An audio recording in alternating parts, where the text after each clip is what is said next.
नमस्कार विद्यार्थियों। बहुपद पॉलिनोमियल्स की प्रश्नावली 3.6 का प्रश्न 4। दो व्यंजकों का गुणनफल x - 7 x square plus 8x plus 12 है यदि इन व्यंजकों का मस x प्लस 6 है तो इनका लस ज्ञात कीजिए।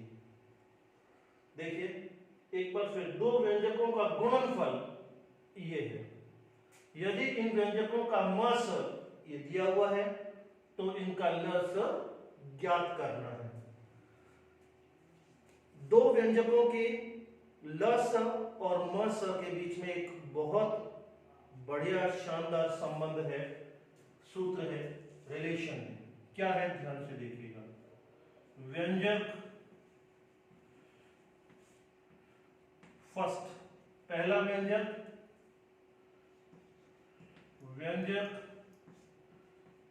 सेकंड, दूसरा व्यंजक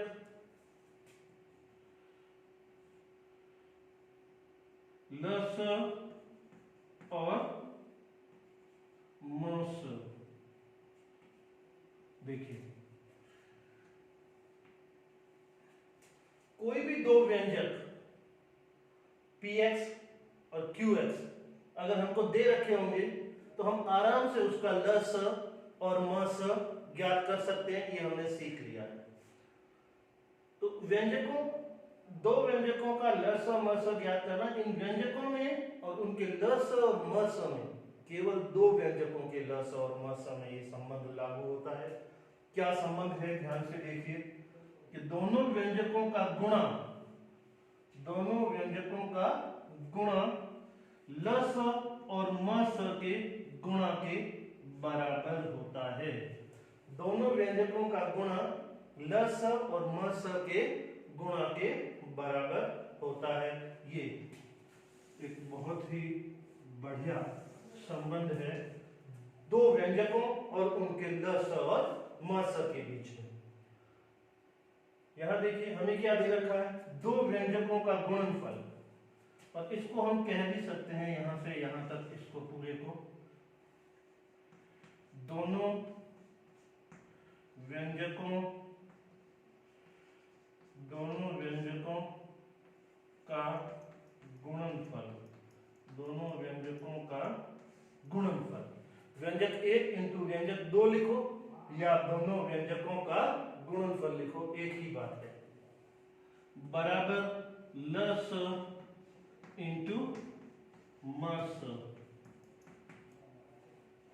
इस सूत्र में एक बात बहुत बड़ी ध्यान देने वाली है, वो ये है कि इसमें जब भी हम व्यंजक एक, व्यंजक दो, लस और मस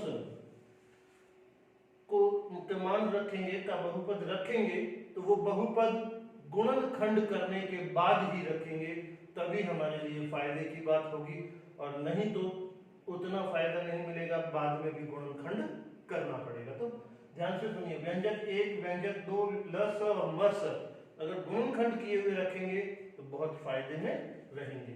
अब देखिए वही सूत्र, व्यंजकों का गुणा बराबर लस इंटू मस। तो दोनों व्यंजकों का गुणा हमको दे रखा है, तो ये व्यंजकों का गुणा यहां रख देते हैं, x - 7 into x square plus 8x plus 12, ये व्यंजकों का गुणा आ गया। लस हमें ज्ञात करना है तो उसकी जगह हम लस ही रख देते हैं, लस ही रहने देते हैं, इंटू मस हमें दिया हुआ है, तो मस दिया हुआ है तो मस की जगह x प्लस 6।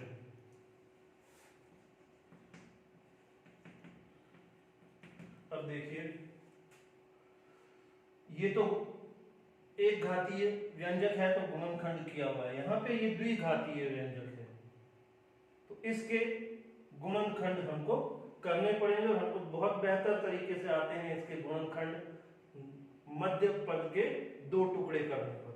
तो 8x के दो टुकड़े क्या होंगे, 8x के दो टुकड़े जिनके जोड़ने पर तो 8x आना चाहिए और गुणा करने पर इन दोनों का एक्स स्क्वायर और 12 का गुणा यानी 12x स्क्वायर आना चाहिए।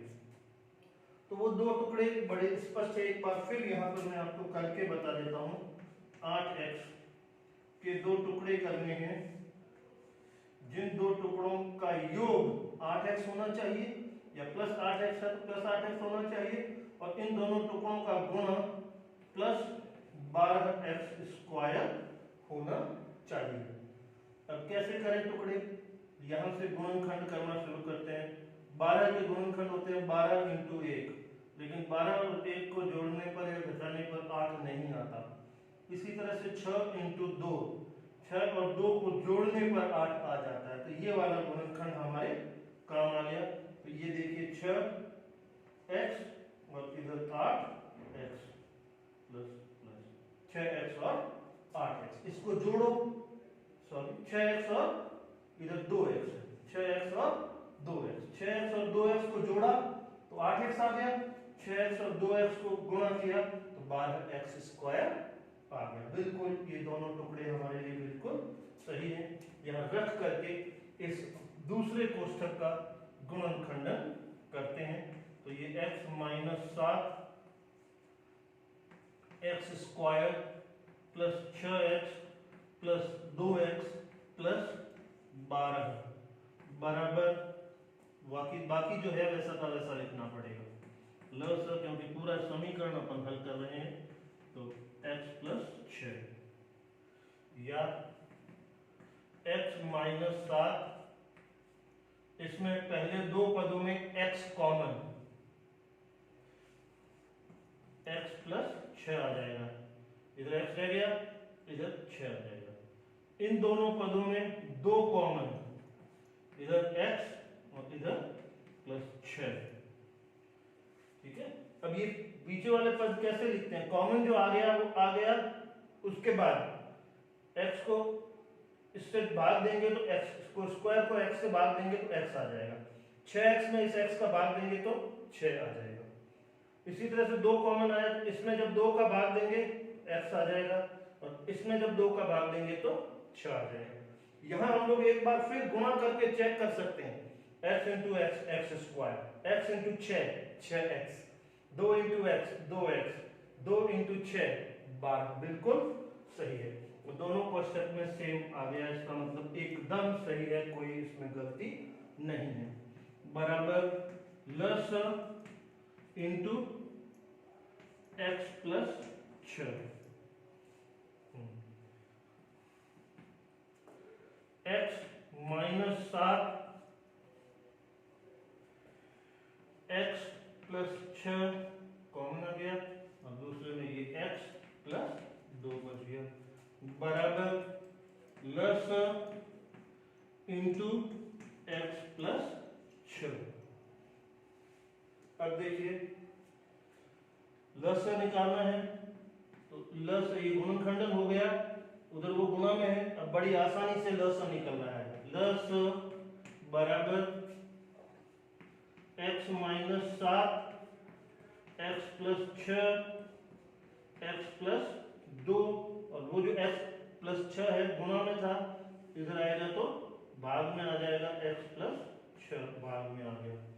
और अगर आप ध्यान से देखें तो इस x प्लस 6 से ये कोष्ठक में x प्लस 6 कट जाएगा, और अब जो ऊपर ये जो दो गुणनखंड बचे हैं ये इस तरह से आएगा, देख लीजिए यहाँ पर, इसको मैं मिटा देता हूँ।